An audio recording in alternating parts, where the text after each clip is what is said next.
make this disappear. Make it disappear. Okay, so question and answer on the spray dryer spreadsheet. And who has questions on the front page? Bonnie, I assume? Yeah, front page. Columns, I know you've taken out all of your headers, which makes it hard to navigate here, but columns Q through S, what is the point of those cells? They are not referenced anywhere else.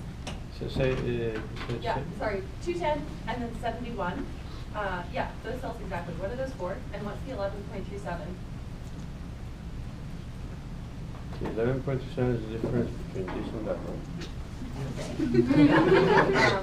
So it was used when we were trying to get solver to find to modify something to make these two things equal.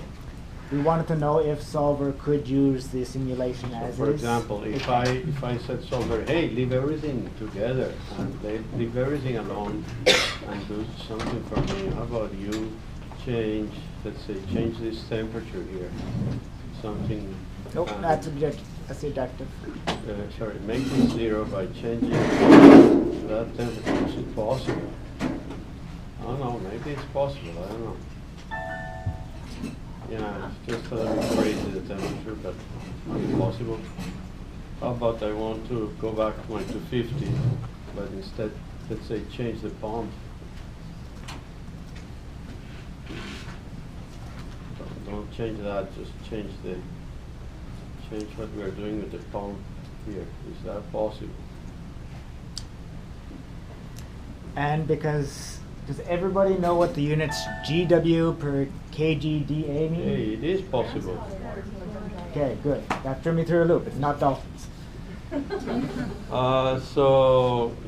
This was there as just as an example of how to use solver if you want to do some particular target that you have and you want to do it, you can use it. So that answers the first question.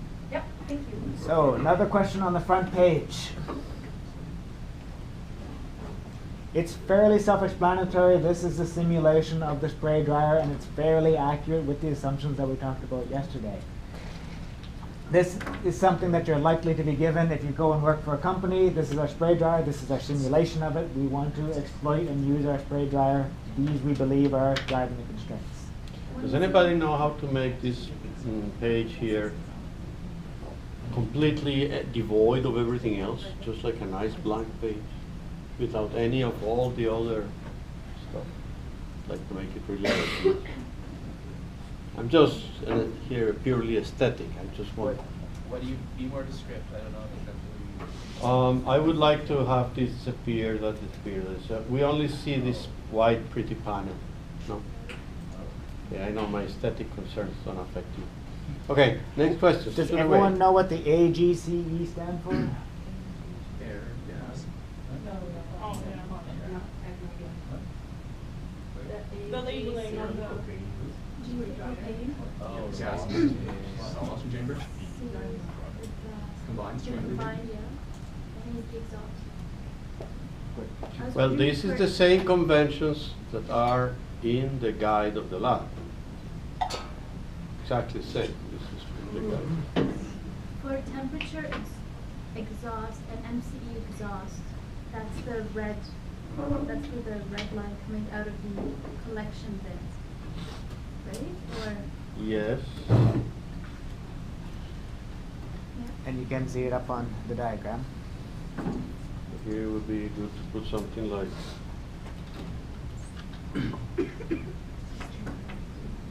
that.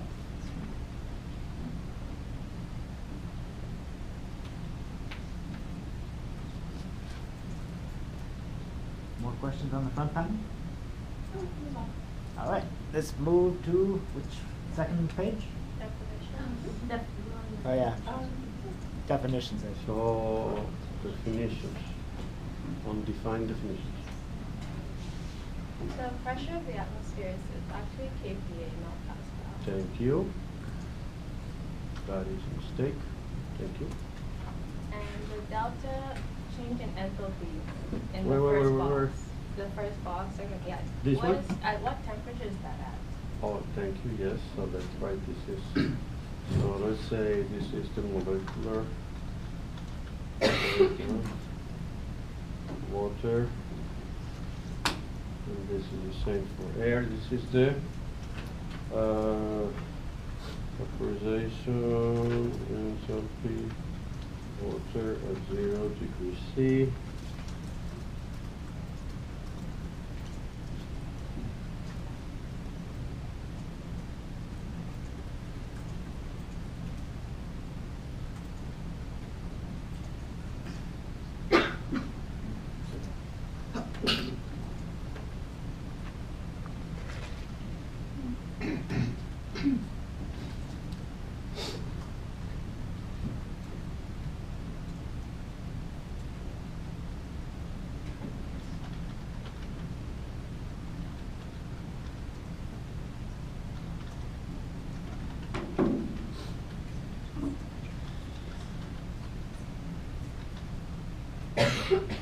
We call them emergency because it's when you don't really have a function and you don't know what to do and then okay, use that value, then don't use the function.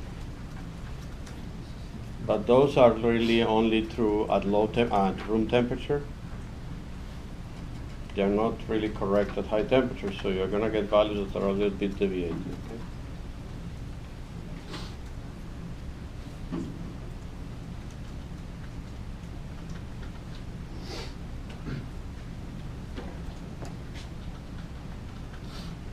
So if you are desperate and need to use those values as constant because you don't know any other way to solve the problem, then just use those values.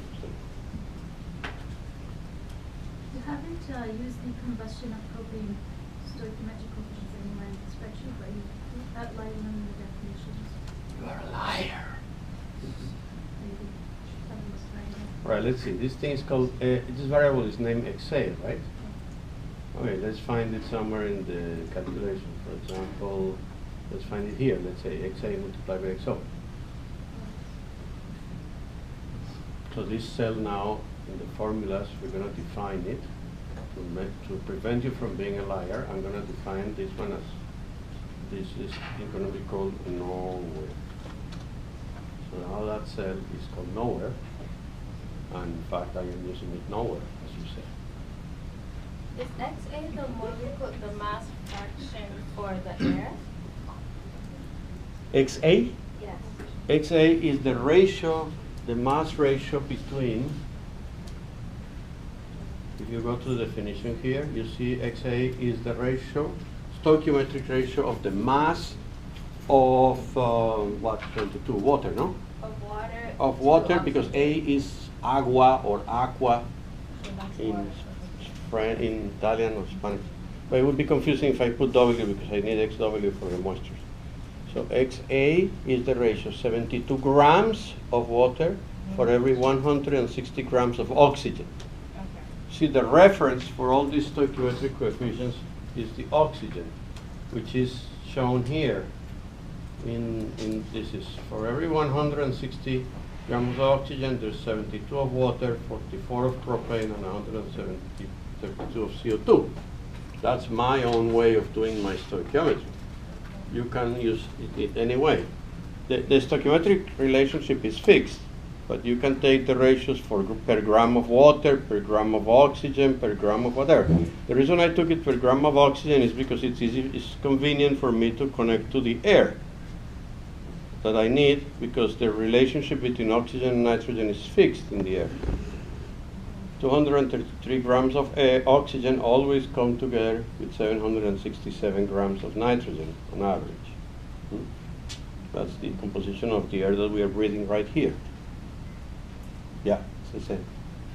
So I created those coefficients and I use them here.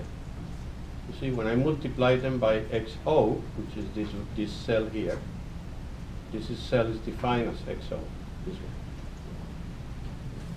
This is the cell that has the name XO. So if we go here to formulas, name manager XO,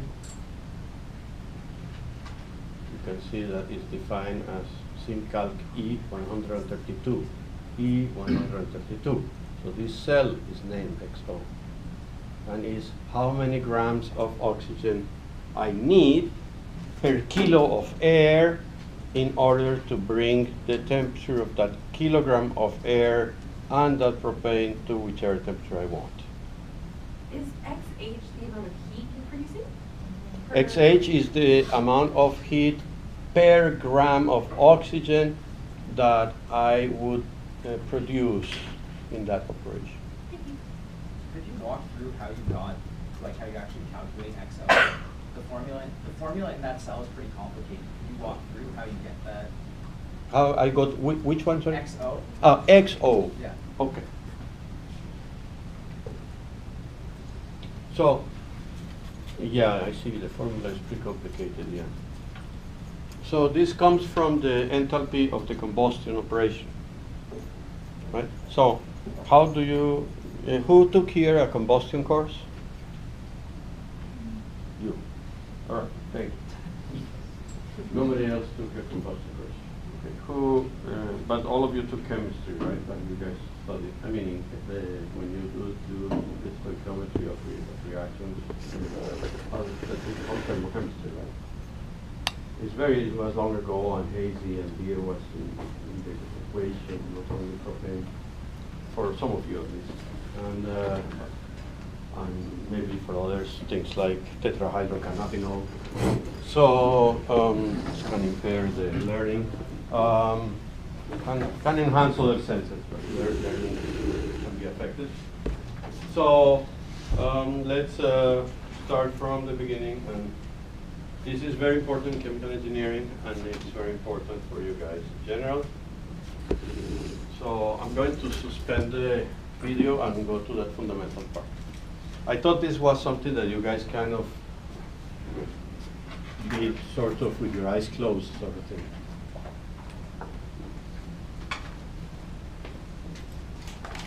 So I frankly didn't give it too much consideration.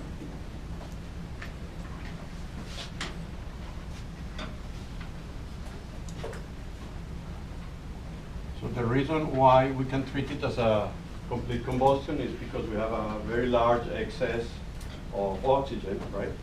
So the gas is very, very diluted, so the probability that there is plenty of oxygen to actually do a full combustion is very high. There might be traces of CO monoxide and other things that we don't need to worry about. So we do our balance.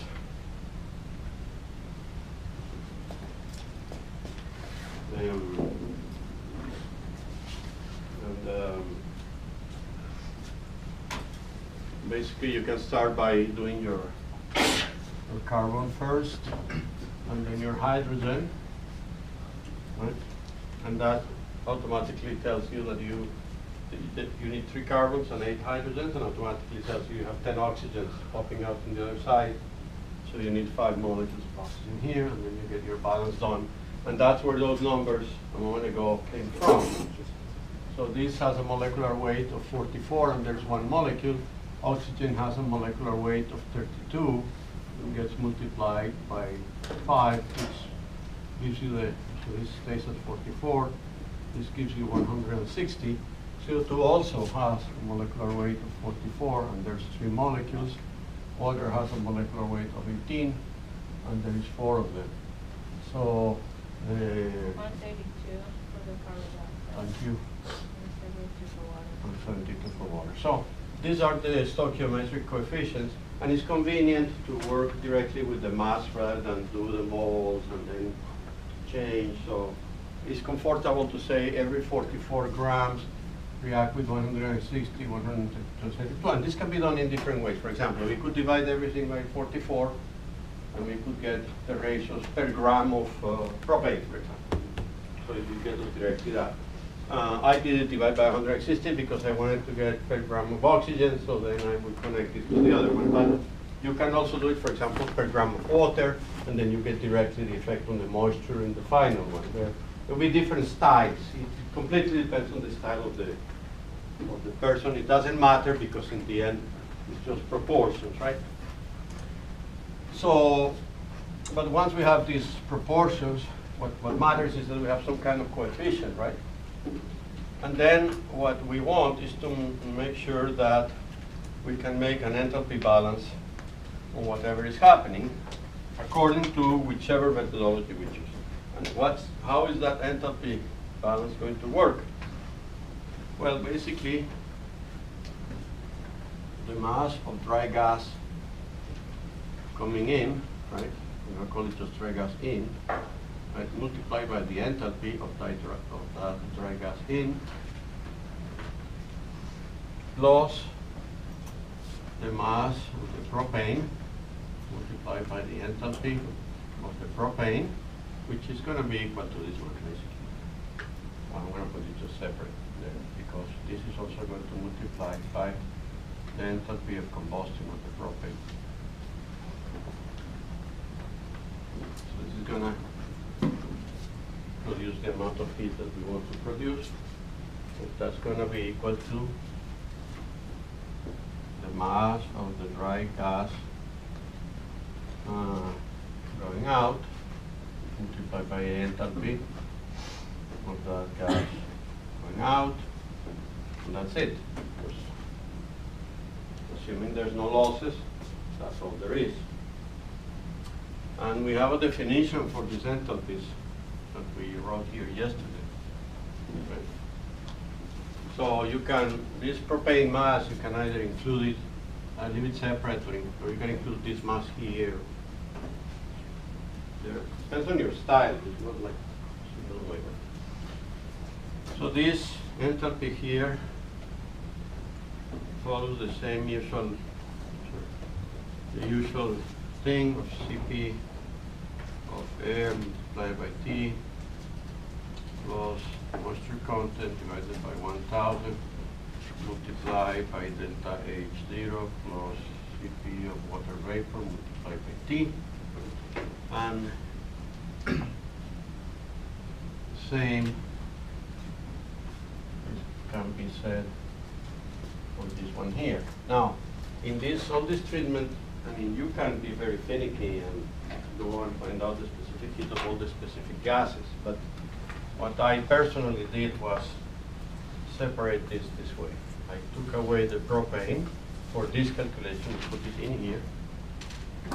So this includes the propane, and I left this mass of propane here to generate the heat. So I treated that gas, the propane, as part of the gas that's in there. Just a little bit of gas, like there is CO2, and the air always has CO2, and we don't explicitly count it. Why is that? Because CO2, air, propane, they are all gases at room temperature, and they have a very small effect in the specific heat. Whereas water needs to be evaporated, and therefore it contributes a very large amount, even in small quantities, to the deviation of the enthalpy. So what are going to be the big differences here? Well, the big differences are going to come from those two components, which are the moisture content and the temperature, and a little difference from the fact that the specific heats are functions of temperature. So if I write these two things here, right, CPA, and then the temperature, the moisture content, I'm going to write it here with blue. And the temperature yesterday we wrote in red. I'm going to write it here in red.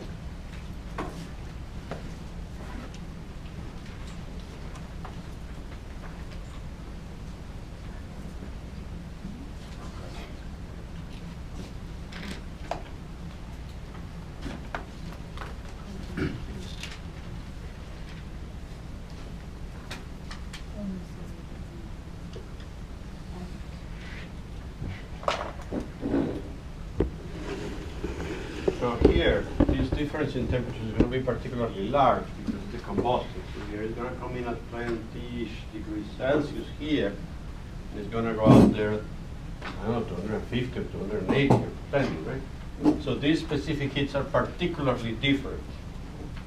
So here is one of those cases where including the difference would be nice. Now, as I said, in a pinch, maybe you make them equal and